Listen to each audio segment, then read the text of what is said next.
Selamat datang di X Undercover. Channel ini merupakan perbincangan antara Dr. Jaya dan Pak Franky yang bertujuan untuk edukasi serta menceritakan pengalaman Dr. Jaya sebagai ahli forensik dan patologi. Sekedar informasi terkait jadwal tayang X Undercover yang akan tayang setiap hari Senin, Rabu, dan Jumat. Maka dari itu, untuk mendukung channel ini agar selalu memberikan tayangan yang informatif dan edukatif, kalian bisa dukung kami dengan cara like, comment, subscribe, dan share. Dan selamat menonton! Untuk kayak tadi dokter bilang, dokter kan sering diminta dok ya untuk bagian apa kesehatan. Banyak nggak sih dok dalam setiap kali Paskah dan Natal ini dok? Ya tergantung gerejanya. Kalau misalnya kayak di katedral rame. Kalau saya di Kelapa Gading itu banyak, Franky. Maksudnya kan umatnya banyak. Jadi ya petugas dokternya banyak. Bukan, yang mengalami gangguan. Oh banyak. Karena biasanya sih orang tua ya karena dia barangkali sebelumnya kurang makan. Dia mungkin kolaps karena ya modelnya kayak kamu gitu, nggak bisa lihat keramaian. Dan kecapean bilang kali. Tapi dokter jangan klasifikasikan saya sama orang tua dong. Saya kan 22 tahun dok. Bukan, itu namanya itu penyakit, Franky. Namanya klaustrofobia. Takut sama orang rame. Iya, saya nggak nyaman. Ini tahu-tahu kita di bulan Desember nih dok. Dokter cuti nggak? Cuti. Ya cuti. Ada cuti nggak sih kalau dokter? Ada lah. Itu kan pegawai negeri itu 12 hari, Franky. 12 hari ya? Iya 12 hari kerja. Tapi ya boleh diambil kapanpun itu. Tapi biasanya kita ambilkan di akhir tahun. Akhir tahun tuh karena di situ ada libur panjang juga kan, Natal, terus tahun baru. Singkatannya Nataru dok. Cuman ya Nataru saya sih, dokter pergi nggak sih kalau Natal tahun baru? Gitu? Enggak lah. Kalau Natal terpaksa harus ke gereja, Franky. Terpaksa karena minimal kalau jadi anggota gereja itu harus paling sedikit napas, Franky. Kalau nggak napas mati, Franky. Natal dan Paskah. Tapi ini kalau pastor tahu nih, pastor tahu dokter Jaya bilang kepaksa, ntar dibilang bukan terpaksa, at least bahasa paling sedikit. Kalau dibilang terpaksa, pastor langsung bilang, dokter Jaya, siapa yang paksa kamu? Tapi ngomongnya sekarang nggak begitu dok. Itu dulu waktu kita masih kecil kan pastor-pastor banyak kan Belanda. Enggak, pastor saya waktu itu Belanda. Kalau sekarang kan pastor kan udah mix lah ya, Indonesianya banyak. Pastor PR ya banyaknya. PR apa sih? Projo ya. Projo. Ada singkatan lain tuh. Projo. Oke. Nah, jadi kalau kita dokter kesibukannya kalau Natal dan Tahun Baru ataupun perayaan-perayaan besar itu tadi dokter bilang kan diharapkan seorang Kristen pergi ke gereja napas Natal dan Paskah. Ya, tapi dari waktunya perayaan perayaan Natal itu, Franky, kita bisa tahu sebenarnya Kristen atau Katolik. Apa bedanya, Franky?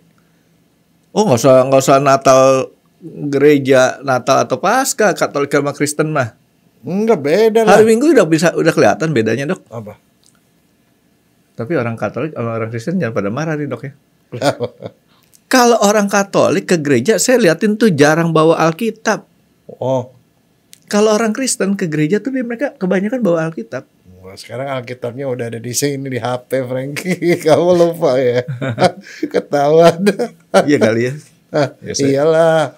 Kan kalau gitu tinggal langsung dibegini-begini kan keluar tuh. Iya. Nggak usah dibawa, Franky. Ketahuan apa dok? Ketahuan jarak ke gereja. Perayaannya beda, Franky. Kalau orang Katolik itu perayaannya itu di hari Natal atau setelah Natal. Dekat-dekat sama Natal. Tapi kalau yang Kristen itu jauh-jauh hari juga dia udah perayaan. Sebelumnya. Iya, sebelumnya jauh. Iya. Nah, jadi memang ada satu. Yang kedua, kalau Katolik itu ada yang misa malam Natal, Franky, jam 12 malam. Teng-teng gitu tuh. Ada. Kalau yang Kristen maka agak jarang. Masa sih? Iya, kalau itu yang rame kalau Katolik itu biasanya malam Natal. Besok ada misa lagi tuh, udah misa biasa, bukan misa malam Natal, Franky. Berarti kalau saya datang tanggal 25, ya udah hari Minggu biasa, Franky. Perayaan biasa. Perayaan hari Minggu biasa. Iya. Ya begitu. Tapi kalau saya sih bukan apa, kadang-kadang seringkali saya kalau kayak begituan itu karena dokter itu dipaksa suruh tugas, Franky. Diminta untuk jadi tugas ke bagian kesehatan Ada enaknya apa? Kita duduk paling depan, selalu dapat duduk lagi.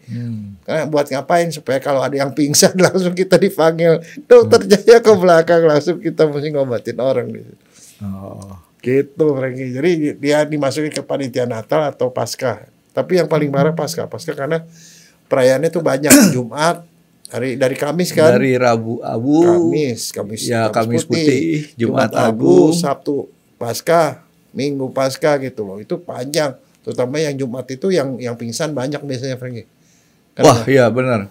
Karena itu panjang misalnya. Saya jujur aja dok, nggak kuat ikutin perayaan Jumat Agung. Makanya jadi pastor aja di depan Franky.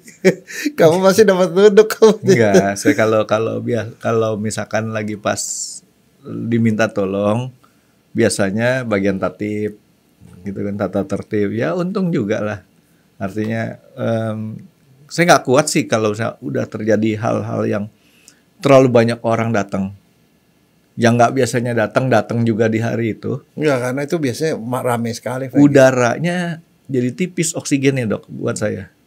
Dan saya nggak kuat bersaing dengan orang-orang yang bisa menyedot oksigen lebih banyak. Bisa pingsan saya di situ. Ya, kamu mestinya tugasnya di paling di atas gitu, yang anginnya banyak mereka.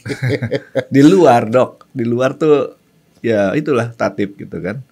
Ya tatip yang di luar lebih enak karena udaranya kan lebih banyak. Gitu. Cuman ya nggak ada AC-nya kan kalau di luar. Kalau sekarang sih musim hujan sih masih mending. Tapi kalau ngomongin kayak gitu ya, saya sebenarnya ada pengalaman yang buruk juga, Franky.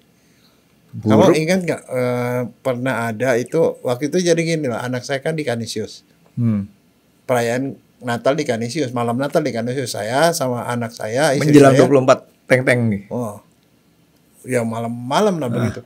Saya sama mertua dan segala macam di dalam misa. Begitu ada bisa bom di depan. Bom. Ingat gak? Ini bom yang tempo hari rame itu tuh. Iya, saya lagi di dalam. Dan tahu mobil saya parkir di luar. Bom itu di jalan itu. Bom. Terus yang kena ada salah satu penyanyi yang kena tuh. Siapa? Yang orang Ambon. Saya nggak tahu. Laki perempuan? Laki. Ngetop tuh. Top.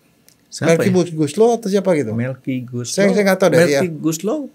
Kalau nggak salah dia lagi lewat di situ tuh ada. Oh, lagi lewat. Bukan lagi misa. Bukan, lagi lewat di situ. Dan itu mobil saya masih di depan. Jadi pas bubaran kita keluar ada bom, gitu, lari lagi ke dalam tuh ke lapangan. Wah, orangnya lagi banyak yang setengah mati, Franky. Itu waktu zaman teroris lagi pas ya hangat-hangatnya tuh dok. Yang sering bom ada di Jakarta itu loh. Wah, itu kacaunya setengah mati tuh, Franky. Ya, tapi pemerintah dalam ini kepolisian kalau sekarang udah nggak mungkin udah begitu. Banyak belajar dok dari pengalaman. Kalau saya kan nggak mungkin. Kenapa? Kita ke gereja aja mesti ngedaftar, Franky. Apalagi kalau ke katedral tuh orang ngedaftar dan ke situ dijaga sama polisi sama tentara segala macam. Kalau sekarang sih kalau saya liatin ya kemungkinan seperti itu jauh kecil. Kenapa? Saat ini kerukunan umat beragama juga sudah lebih baik di kota-kota besar, dok. Ya tinggal di daerah yang saya bukan ada operasi lilin, Franky. Itu loh masalah, bukan operasi lilin. Bukan Natal. Itu kalau nggak dijagain sama operasi lilin juga itu kan semua polisi turun semua kalau hari Natal, Franky. Bukan hanya polisi, Tentara kadang-kadang juga.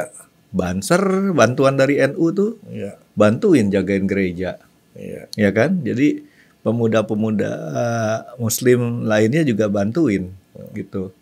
Jadi makin banyak sih yang bantuin jagain perayaan karena ya sekarang makanya saya bilang kerukunannya udah lebih bagus dah. Dan satu sekarang kalau di sini sekarang ya udah kalau sebelum bomnya meledak pun udah ketangkap sama Densus 88. Itu gara-gara undang-undang yang baru kan? Oh. Kalau dulu kan tunggu kejadian dulu baru bisa ditangkap.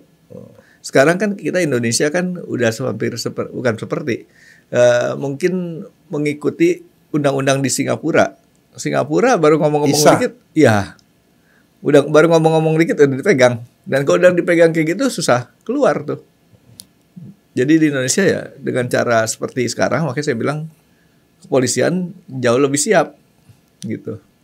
Nah tapi dok, sekarang kalau kita ke gereja itu yang kita persiapkan apa aja nih dok? Kalau misalkan di hari Natal ini dok? Maksudnya persiapan apa nih? Ya, kalau dokter kan badan kesehatan nih dok ya. Tapi yang tadi dokter udah sebutin, yang pertama kayak tadi, kalau ke katedral mesti daftar. Ya. Nah, di luar daripada daftar, apalagi dok? Ya kita mesti lihat-lihat juga kalau mau ke gereja, lihat ini ya, maksudnya lihat mau misa yang berapa. Misanya kan ada beberapa, biasanya ada 2 paling sedikit ya, yang rada sore sama yang tengah malam. Kalau yang Katolik. Tapi yang Kristen sih nggak ada masalah, bisa biasa, tetapi kan dari jauh-jauh hari. Ya jadi mesti seperti itu. Tapi satu ya, kalau mau saya sih, kalau yang namanya itu ya ke gereja itu masalah ibadat kan. Tapi habis begitu kan nyambung ke tahun baru, Frankie. Nah tahun baru kan orang juga mesti mempersiapkan diri. Kenapa? Mau ngapain? Mau keluar kota apa di dalam kota? Dokter mau kemana nih? Hah? Mau kemana nih? Sebenarnya sih kalau mau, aduh saya juga kalau tahun baru sih saya nggak tahu ya. Karena sebenarnya kalau di Jakarta juga ramai pasti. Biasanya kan ada keramaian akhir tahun, old and new. Di hotel-hotel penuh semua. Terus di misa ada misa juga, kalau Katolik tuh ada misa old and new kan. Misa tahun baru. Ya misa tahun baru malam-malam. Tapi ya itu biasanya juga penjagaan tuh ketat di mana-mana, Frankie.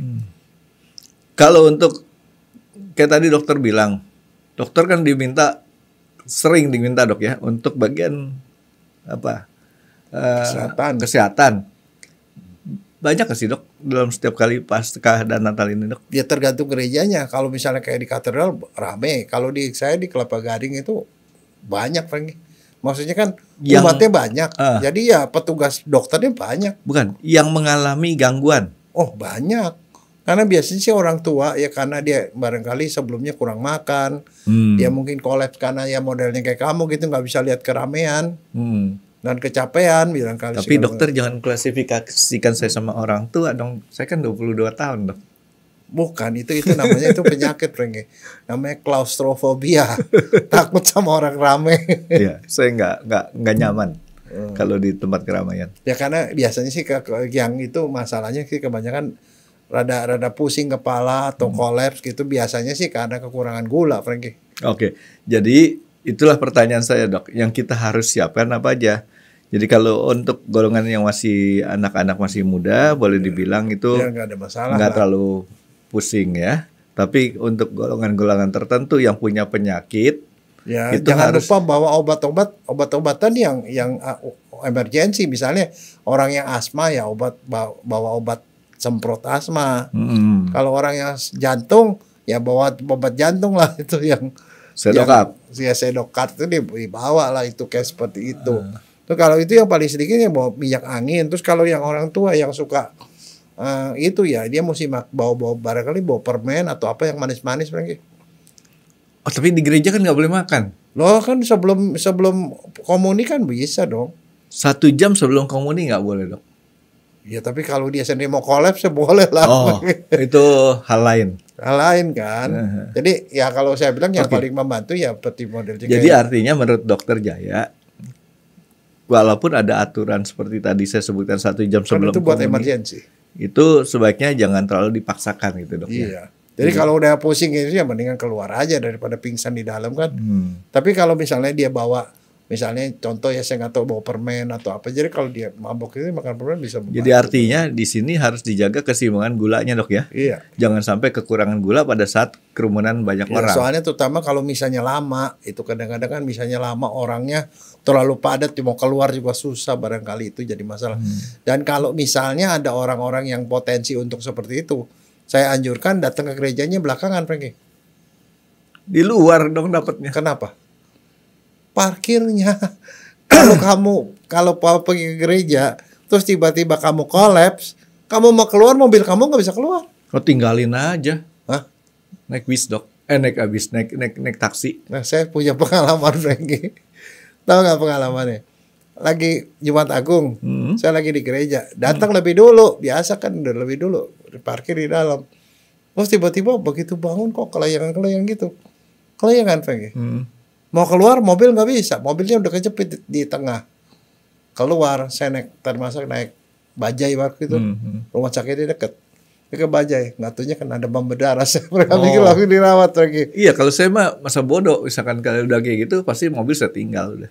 Iya, tapi kadang-kadang kalau jalan tuh parkiran sampai keluar loh, kayak katedral tuh parkir sampai keluar, Franky. Susah juga nyari bajai atau nyari itu susah nyari. Nggak ada yang mau. Iya.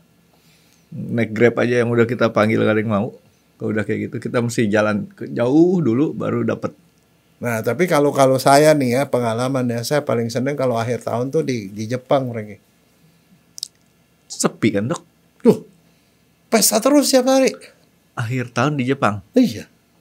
Jadi begini, kan setiap perusahaan atau universitas atau apapun kan punya kolaborator kan. Kalau dokter forensik kolaboratornya dengan polisi. Wow. Akhir tahun tuh kita pesta pasti pertama, pesta sama polisi ngundang. Akhir tahun nih, ya kayak sekarang nih. Diundang makan di restoran gede-gedean. Polisi mengucapkan terima kasih atas kerjasama selama tahun yang lalu. Terima kasih kita diundang pesta. Gitu. Itu namanya Bonenkai. Tahun lama. Begitu tahun baru kita diundang makan lagi. Ke depan sama polisi juga sama. Ke depan nanti kita akan bekerja sama lebih baik lagi. Itu namanya Shinenkai. Jadi dari satu institusi 2 pesta. Nah, kebayangin kan? Kan kita hubungannya sama macam-macam. Sama polisi, sama jaksa, sama ini. Pesta terus tiap hari, Franky. Hati-hati sembelit, Dok. Jadi kayak gitu.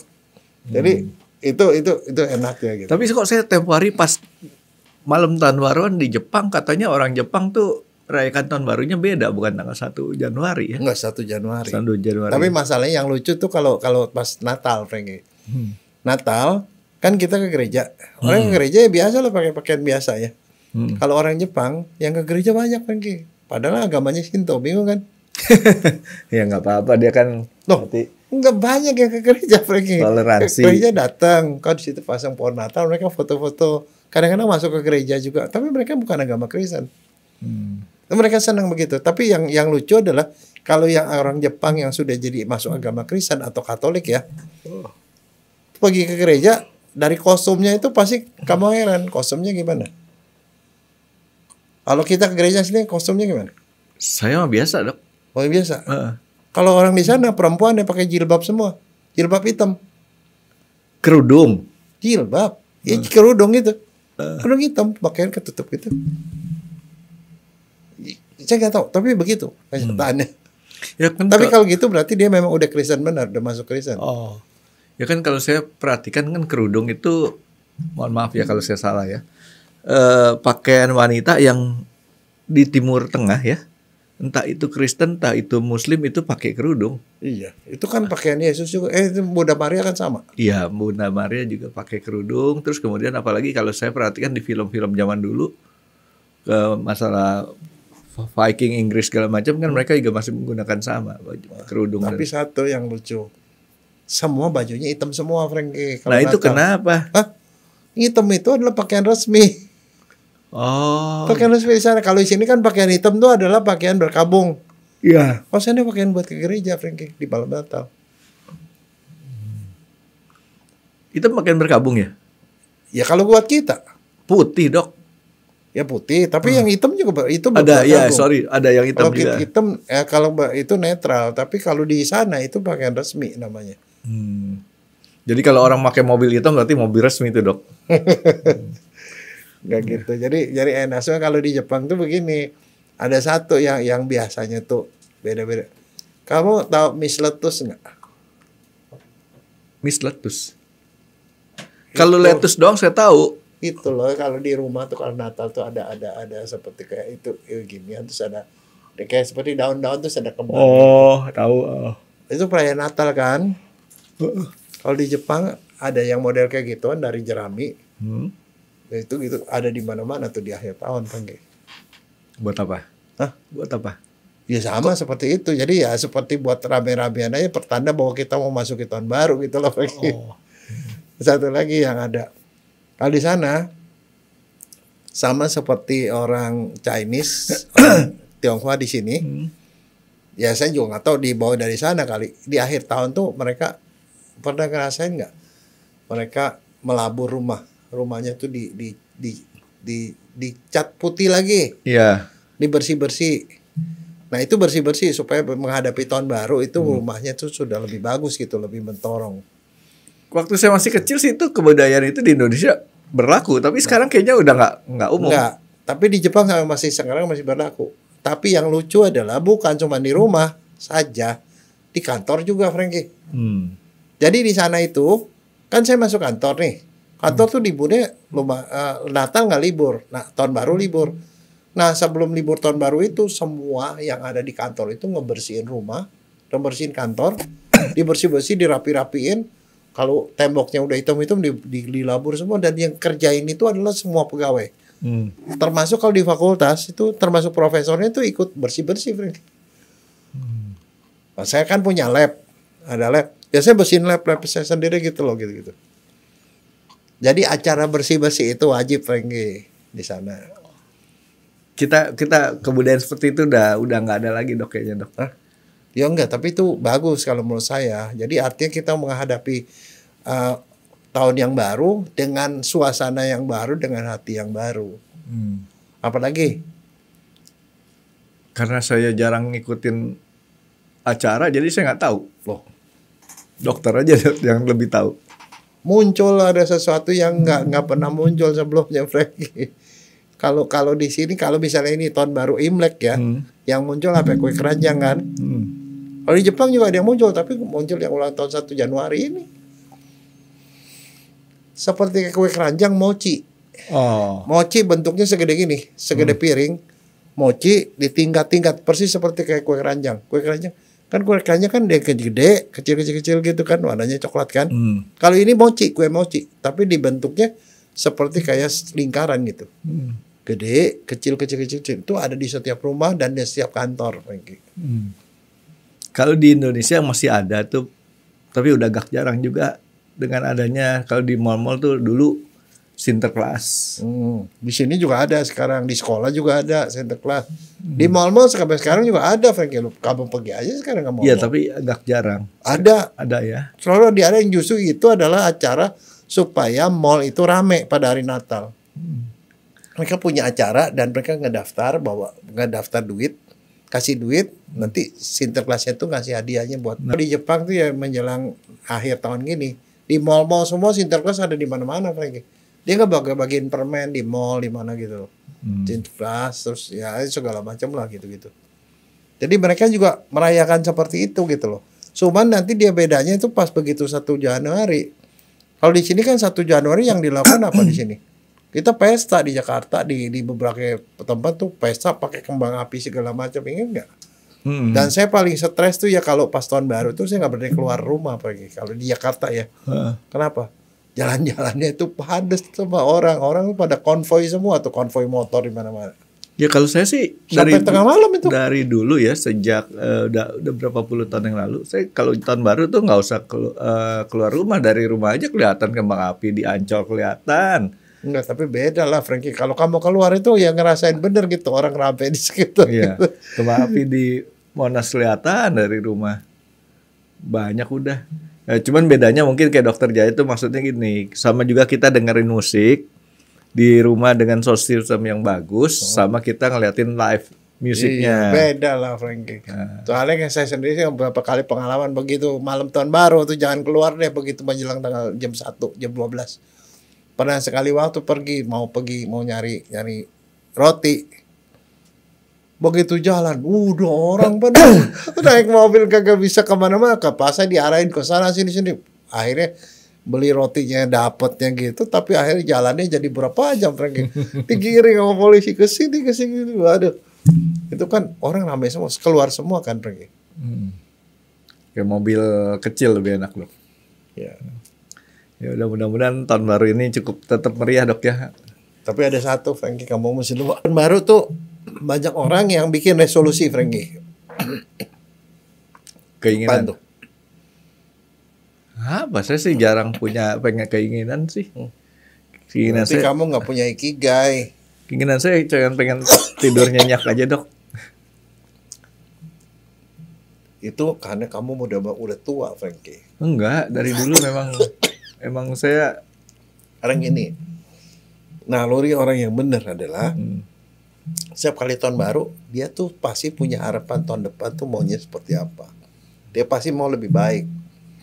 Jadi resolusinya pokoknya tahun depan gua mesti punya, misalnya saya mau punya pacar. Tahun depan saya udah pasti punya rumah, begitu loh. Pasti ada keinginan. Tahun depan saya mesti lulus gitu loh gitu. Saya resolusi untuk sesuatu peningkatan dari hidup gitu. Coba loh. dokter ngomong depan istri dokter yang tadi. Berani. Tadi dokter bilang saya ingin Enggak, itu cuma pacar. contoh. Contoh. Resolusi itu orang mau sesuatu, tapi kalau orang nggak punya resolusi berarti dia tahun depan ya dia mau gitu-gitu aja, nggak ada kemajuan, Frankie.